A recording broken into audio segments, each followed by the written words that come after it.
President Duterte. Ito may abante, nilangaw daw yung rally.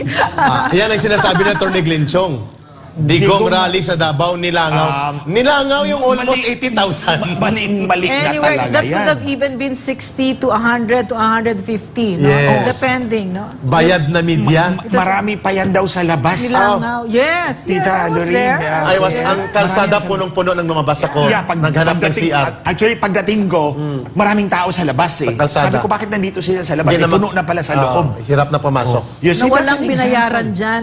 That's Wala. an example, mga kababayan. Yes. Pag kitang-kita mo, kita naman siguro ninyo sa social media, mga kababayan, ang sobrang dami ng Live, tao. yun. Tapos may balita na lalabas na nilangaw. What do you think of This is it? beautiful. This is beautiful. This is the beautiful part about the age of information. Kasi ang pagtatawanan natin ngayon ay ang abante. And anybody that says na nilangaw, because information is available to us now. There are drone shots. Yes.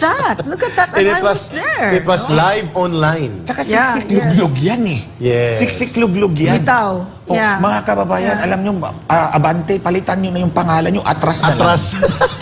Atty. Glenchong, madaming nagre-react dito. They were so shocked by the revelations and the bravery of expose na inilahad nyo dito sa atin.